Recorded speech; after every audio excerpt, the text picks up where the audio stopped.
Berbahagialah orang yang hendak mendengar firman Tuhan dan mau melakukannya dalam kehidupannya dari hari lepas hari. Bapak, Ibu, saudara-saudara yang diberkati oleh Tuhan kita Yesus Kristus, tentunya firman Tuhan pada pagi hari ini tidak asing lagi bagi kita sebagai orang Kristen. Sebab ke-10 firman Tuhan ini adalah pedoman bagi kita untuk menjalankan setiap kehidupan kita sebagai orang Kristen.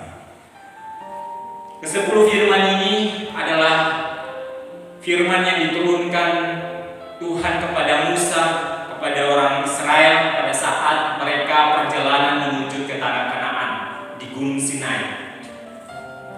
Saudara-saudara yang diberkati Tuhan, tema yang saya ambil pada saat ini yaitu hukum Tuhan penuntun orang percaya. Terkadang kita sebagai orang-orang Kristen menjadikan firman Tuhan, kita menganggap bahwa berat sekali untuk menjalankan setiap hukum-hukum yang ada dalam Alkitab, seperti yang tertulis dalam ke-10 firman Tuhan pada hari ini.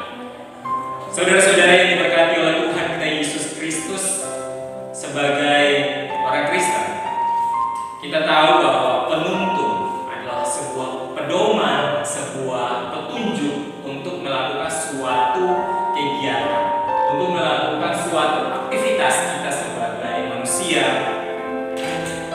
Saudara-saudara yang diberkati oleh Tuhan kita Yesus Kristus, jika pengertian penuntun adalah sebuah petunjuk untuk melakukan suatu hal, kita kaitkan dengan kehidupan manusia, maka dalam bertindak harus melihat dan mempraktekkan gaya hidup yang berpedoman pada pokok tertentu sebagai dasar bertindak.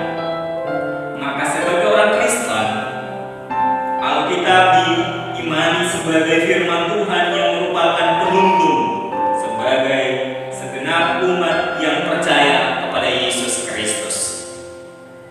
Alkitab mengajarkan bahwa gereja telah menerima kasih karunia sebagai sebuah anugerah menurut ukuran pemberian Kristus, sehingga sebagai orang percaya setiap tindakan dan perbuatannya haruslah didasarkan pada pengajaran yang bersumber dari Alkitab itu sendiri. Dalam pembacaan kita di hari ini ada dua hal yang saya ambil dari pembacaan ini. Ayatnya yang pertama sampai ayat yang ke-11 mengajarkan, mengatur relasi bangsa Israel dengan Tuhan Allah. Tetapi kita sebagai orang Kristen pada saat ini, dalam bagian ini secara jelas diatur kewajiban manusia kepada Tuhan Allah. Bagaimana seorang Kristen harus taat sebagai kepunyaan Tuhan. Dia harus berpedoman menjalankan setiap aktivitas Tuhan, menjalankan setiap aktivitas pribadi kehidupannya dalam kehidupan sehari-hari. Dia harus menjalankannya dengan taat dan berpedoman pada firman Tuhan. Firman Tuhan hari ini juga pada ayat 1 sampai 11 mengajarkan kita sebagai orang Kristen harus taat kepada Tuhan yang telah memberikan hidupnya menebus setiap dosa umat manusia. Untuk itu sebagai orang Kristen, terkadang kita merasa terbeban untuk menjalankan setiap aktivitas kita, bahwa harus membuat ini, menjalankan setiap aktivitas, melakukan setiap pekerjaan kita harus berpedoman pada firman Tuhan, karena kita sudah ditebus oleh Tuhan. Untuk itu sebagai orang Kristen tentu dan harus wajib hukumnya mengikuti aturan, mengikuti hukumnya Tuhan. Tuhan tidak menuntut kita sebagai manusia untuk melakukan firman-Nya, tetapi kita sebagai orang Kristen, kita harus tahu bahwa firman Tuhan yang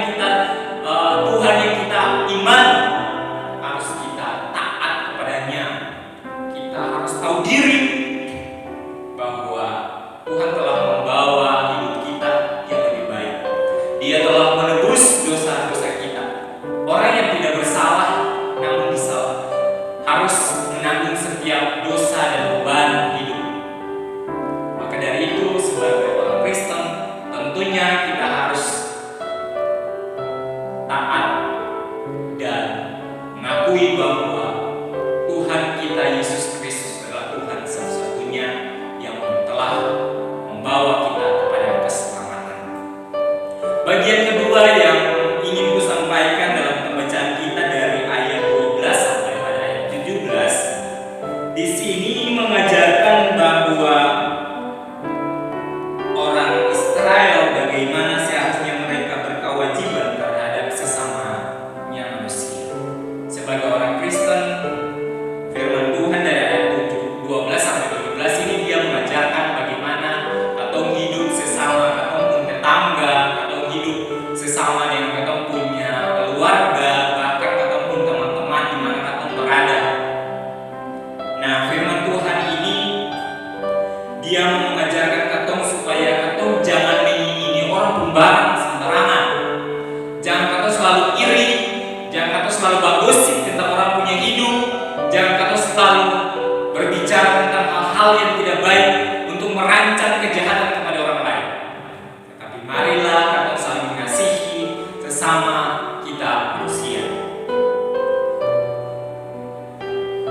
Kasih Tuhan Allah telah lebih dahulu dinyatakan dan dialami oleh bangsa Israel ketika Tuhan Allah membawa mereka keluar dari tanah Mesir, tanah perbudakan.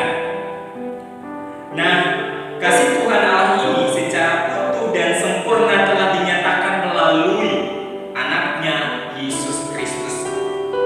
Yesus Kristus bagi gereja dengan memberikan tubuh dan darahnya untuk menebus umat manusia dari perbudakan dan perhambaan dosa. Ini adalah tanda kebaikan hati Allah yang menuntun respon positif dan menyeluruh dari manusia yang berdosa. Bapak, Ibu, saudara-saudara yang diberkati Tuhan, ini adalah tanda kebaikan hati Allah yang menuntun respon positif dan seluruh dari manusia yang berdosa. Dalam Perjanjian Baru, ke-10 firman atau hukum Tuhan sebagai pedoman kehidupan akan mempermudah dan memperlancar jalan hidup di dunia yang penuh kegelapan, ancaman dan tantangan. Kehadiran Kristus dalam Perjanjian Baru ke dunia ini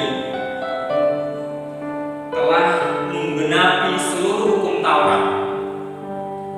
Ke-10 firman Tuhan ini kemudian dibahasakan kembali dalam kalimat yang singkat, padat dan jelas, namun memiliki makna yang mendalam.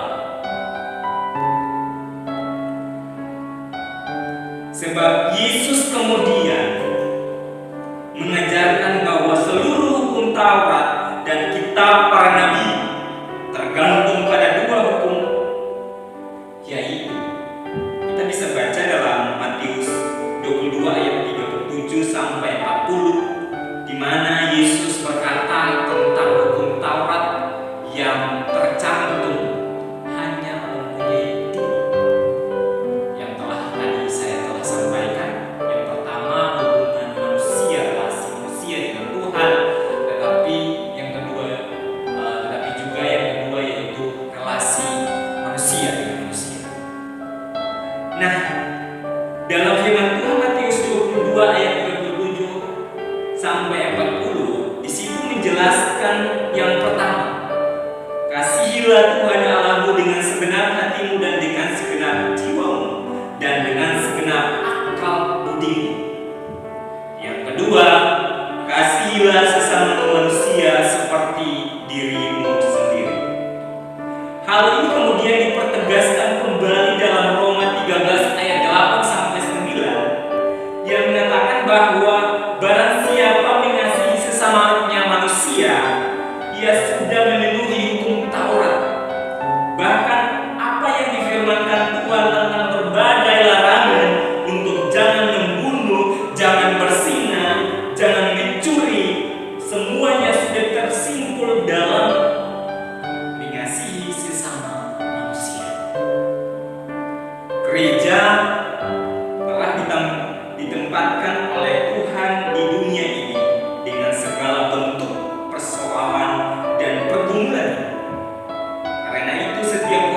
gereja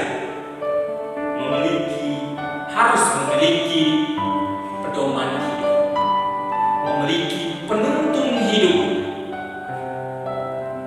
Dan firman Tuhan adalah pedoman yang diberikan agar kehadiran gereja di kancah percaturan dunia dengan segala hiruk-pikuk kepentingan di dalamnya akan mampu menangkal setiap godaan dan cobaan. Saudara-saudara yang diberkati oleh Tuhan kita Yesus Kristus, seperti yang saya sudah sampaikan bahwa manusia merasa terbeban untuk menjalankan hukum Taurat ini.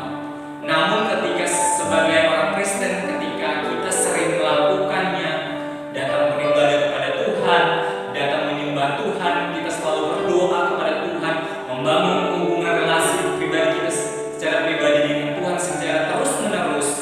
Pagi, ketika bangun kita berdoa, ketika tidur kita berdoa, kita melakukan setiap aktivitas kita berdoa, maka secara pasti kita akan bisa melakukan hukum Tuhan ini dengan baik, dan kita tidak merasa terbeban, dan kita secara pribadi relasi kita dengan Tuhan, relasi kita dengan sesama, dan kita melakukannya dengan tanpa iri. Kita hanya fokus pada diri kita untuk menjalankan setiap aktivitas kita tanpa harus mencampuri persoalan orang lain. Maka dengan secara jelas bahwa kita tidak terasa terbeban untuk menjalankan kehidupan, tidak terasa terbeban untuk menjalankan firman Tuhan, karena kita tidak perlu mengurusi urusan orang lain yang memang tidak sepantasnya kita mengurusi. Mari sama-sama kita berbenah diri untuk bagaimana menjalankan setiap aktivitas kehidupan kita dengan berpedoman pada firman Tuhan. Dan saya percaya saudara-saudara sekalian, ketika kita membaca firman Tuhan tiap hari dan kita memaknainya dalam hidup kita, maka kita akan secara pasti mengetahui perjalanan hidup kita. Semua kehidupan kita tercantum dalam kitab ini, Alkitab ini. Maka dari itu, marilah kita untuk tetap berpedoman pada apa yang tertulis dalam Alkitab, sehingga hidup kita tidak selalu mencampuri urusan orang lain, tidak selalu untuk menjalani merasa bahwa terbeban untuk menjalankan hidup ini. Untuk itu, saudara-saudara, sekali lagi kukatakan, marilah kita menjalankan firman Tuhan ini dengan kerelaan hati, dengan kasih, karena Tuhan kita Yesus Kristus telah mati, telah mengorbankan tubuhnya yang suci dan kudus untuk menebus dosa-dosa kita. Untuk itu, sebagai orang Kristen kita harus untuk menjalankan kewajiban kita sebagai orang Kristen untuk berpedoman tetap pada firman Tuhan. Tuhan Yesus memberkati kita semua.